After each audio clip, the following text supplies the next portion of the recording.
এই ওয়ার্ল্ড কাপের নাম করে যে সমস্ত সিন্ডিকেট যারা চলছে তাদের থেকে দূরে থাকবেন। এই ভুল তথ্যের কারণে আপনি আজীবনের জন্য ব্ল্যাক লিস্টেড হবেন। বাংলাদেশ এমন কোন রিচ কান্ট্রি না যে আপনি ওয়ার্ল্ড কাপের কথা বলবেন আর আপনাকে ভিসা দিয়ে দেবে।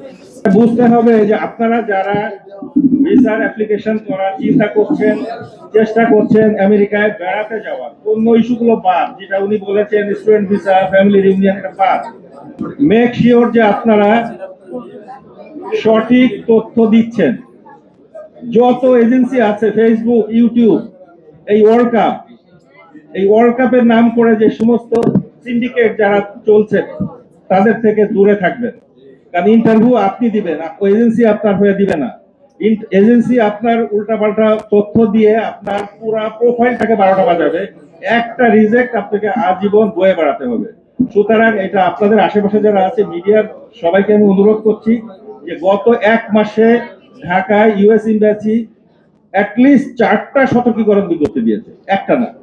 আপনারা যদি কেউ চিন্তা থাকে যে আমেরিকায় ভিজিট ভিসায় যাবেন, B1 B2 তে যাবেন, ইউএস এমবাসির ওয়েবসাইট ফলো করবেন, তাদের ফেসবুক ফলো করবেন, তাদের ইনস্ট্রাকশন গুলো ফলো করবেন। এবং সেখানে তারা যে সতর্কীকরণ গুলো দিয়েছে তার একটা হচ্ছে যদি কোনো ভুল তথ্য থাকে, এই ভুল তথ্যের কারণে আপনি আজীবনের জন্য ব্ল্যাক লিস্টেড হবেন। আপনি এখানে প্রসিকিউশনের সম্মুখীন হবেন। ফ্যাব্রিকেটেড ডকুমেন্ট, আমরা যে ফটো এডিট করে যে সমস্ত ডকুমেন্ট গুলো করি, এইটা যদি ধরা পড়ে এইটা আজীবনের জন্য আপনি নিষিদ্ধ থাকবেন। এই জিনিসগুলো আপনারা একটু খেয়াল রাখবেন। এবং বিভিন্ন ধরনের যে প্রলোভন যেগুলো আছে, অ্যাডভার্টাইজমেন্ট, এইগুলো আপনারা ক্রস চেক করে দিবেন। যার তার কথায় আপনার ভিসা হবে, আমরা করে দিচ্ছি, সাদা পাসপোর্টে ভিসা হবে, 3টা দেশ ঘোরা থাকলে ভিসা হবে, এই কাজগুলো আপনারা করবেন না। আরেকটা হচ্ছে যে আপনার এই যে ওয়ার্ল্ড কাপের কথা যেটা বললাম, গত বছর একটা ইয়ে ছিল যে T20 টিকিট, যাদের কাছে T20 টিকিট ছিল আমার জানা মতে তাদেরকে পত্রপাঠ বিদায় করে দেওয়া হয়েছে। বাংলাদেশ এমন কোন রিচ কান্ট্রি না যে আপনি ওয়ার্ল্ড কাপের কথা বলবেন আর আপনাকে ভিসা দিয়ে দেবে।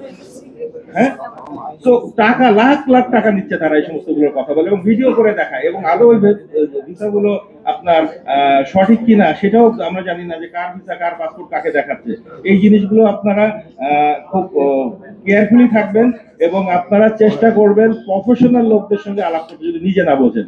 এবং ফার্স্ট অ্যান্ড ফরমোস্ট ইউএস এমবাসির ওয়েবসাইটটা আপনারা রেগুলার ফলো করবেন, ওখানে সমস্ত তথ্য দেওয়া থাকবে, এবং ইউএস এমবাসির ফেসবুক। এই জিনিসটা আমি বলার দরকার ছিল, কারণ প্রচুর প্রতারণা হচ্ছে এই ইউএস ভিসা।